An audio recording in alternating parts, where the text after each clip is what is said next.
তো শুভ সকাল সবাইকে, আবার চলে আসলাম নতুন ভিডিও নিয়ে। আজকে আমি আমার ভিডিওতে কোনো পেজ দেখাবো না, কারণ কি আজকে আমি আমার গার্ডেনের দেখাবো। তো আমার বাগানে প্রচুর পরিমাণে জঙ্গল হয়ে গেছে বর্ষার সময় এই জায়গাটা প্রচুর জল থাকে, কাদা থাকে, আর যার জন্য পরিষ্কার করা হয় না। বর্ষায় প্রচুর জঙ্গল ঘাস বড় হয়ে গেছে, তো সেগুলো আজকে পরিষ্কার করার কাজ চলছে। এগুলো পরিষ্কার করে নতুন নতুন গাছ লাগাবো, তার সঙ্গে কিছু সবজি লাগাবো। এখানে আমার কাশ্মীরি আপেল কুল গাছ আমার এখানে যতগুলো গাছ ছিল সবগুলা গাছেই প্রায় ফল চলে আসে, ফল দেওয়া স্টার্ট হয়ে গেছে। তো কাশ্মীরি আপেল কুল গাছের একদম ঝাপড়ায় ফুল আসছিল, গোড়া থেকে একদম আগা পর্যন্ত ফুল, চারদিকে ফুলে শুধু ঢাইকে ছিল। তো তাও অনেকগুলাই ফল আসে। আর এখানে আমাদের নারকেল কুল গাছেও অনেক ফল আসছিল, কিন্তু কি ফুল আসছিল অনেক, কিন্তু ফল বেশি টেকে নেয়। আর নারকেল কুল গাছের গোড়ায় অনেকগুলা ডাল ছিল, তো সেই ডালগুলা কাইটে দিচ্ছে। আমি ছিলাম না, মাকে বলছিলাম এগুলো কাটতে না, পরে দেখি এগুলো গোড়ার ডালও কাইটে দিচ্ছে, অনেক কিছু ফল ধরা গাছের ডাল কাইটে দিচ্ছে। তো আমার প্রচুর খারাপ লাগতেছিল। আর এদিকে সব গাছগুলো আমার বড় হয়ে গেছে, বাগানে মানে অনেক বড় বড় হয়ে গেছে। তো সেগুলো গাছের ডাল কাটা হচ্ছে, সবকিছু পরিষ্কার করে এখন কিছু সবজি লাগাবো আর নতুন নতুন কিছু ছোট ছোট গাছ লাগাবো। তো দেখতে থাকো সবাই।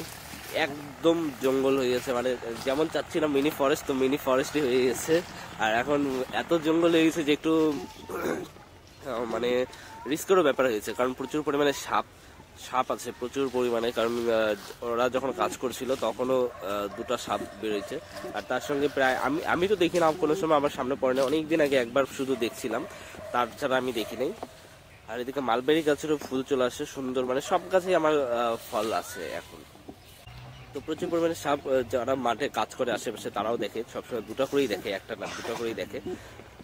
তো তার সঙ্গে হলো হাতি, আমাদের এখানে হাতি আসে প্রচুর। আর যদি হাতি আইসে এইখানে আমার এই বাগানে ঢুকে যায়, তাহলে আর হাতি দেখা যায় না তার পাশ দিয়ে। তো এটা একটা রিস্কের ব্যাপার হয়েছে, তাই ভাবলাম যে গাছের একটু ঝোরা যাক, কিছু গাছের ডাল কাটা যাক।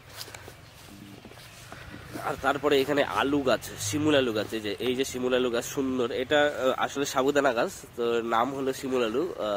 শিমুল আলু থেকে সাবুদানা তৈরি হয়। তো একদম সুন্দর, সব এক সাইজের হয়ে গেছে। মানে এই গাছটাও গত বছর হাতিতে ভাঙছিল, হাতিতে ভাঙার পরে ডালগুলা ছোট ছোট করে সাইড দিয়ে লাগানো হয়েছে।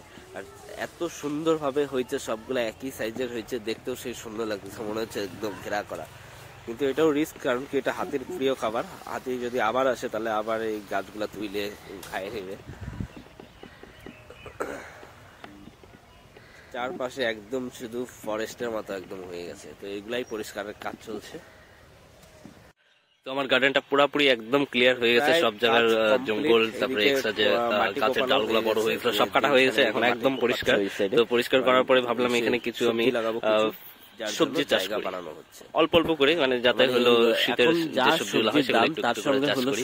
সবাই ছাদ বাগানে করে, আমাদের ছাদের জায়গা নেই, স্কুল ক্লাস হয়, তো এখানে জায়গা নেই দেখে তো ভাবলাম যেহেতু মাঠে জায়গা আছে, সবাই বাড়িতে করে, যেহেতু আমার মাঠে অনেক ধরনের হলো সবজির বীজ আনছি, একদমই জায়গা নেই সেখানে ফুল লাগাবো। তো তাই ভাবলাম যে মাঠেই কিছু কিচেন গার্ডেন করি। তো এই যে অনেক রকমের বীজ আনছি, তার মধ্যে কিছু কিছু বীজ মনে আছে নাম, তাছাড়া ভুলে গেছি। পালং, ধনিয়া, তারপরে লাফা, বিনস, গাজর, বিট, শসা, মানে এইসব অনেক রকমের 10-12 রকমের গাছ আনছি। তার সঙ্গে আরো কিছু গাছ যেগুলা ওই জায়গাটা গাছ কিনা হয়েছে, তো সেগুলাই দেখাবো সবকিছু পরে ফেললাম এখানে। এই ভিডিওতে জায়গাটাও কিছু লাগাবো, আবার গাছ লাগাই কেমন করে লাগাবো। এখানে হলো বাড়ির জৈব সার, কোনো এক্সট্রা সার দেওয়া হচ্ছে না, একদম বাড়ির জৈব সার বলতে খরগোশের যে আবর্জনা, সেই আবর্জনা আমি এক জায়গায় ঢিপ করে জৈব সার বানাইছি। সেই জৈব সারই ইউজ করা হচ্ছে। তাছাড়া ড্রামে আমি লাগাবো কিছু শসা গাছ আর বিন গাছ।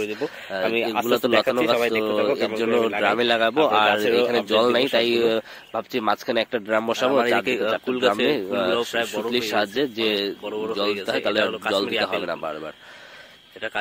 ফুলগুলাও সুন্দর বড় হয়ে গেছে, কাশ্মীরি আপেল ফুল। আর কিছুদিন পরে এসে মাঠে সুন্দর চারদিকে শুধু ফল আর ফল। বাড়িতে ছিলাম না, এটাও খুব এক্সাইটেড ব্যাপার আমার কাছে। মা নাকি কাটাই দিয়েছে। তো এই ভিডিওটা এতটুকুই, দেখতে থাকো পরের ভিডিওতে কি কি গাছ লাগাইলাম। Bye bye.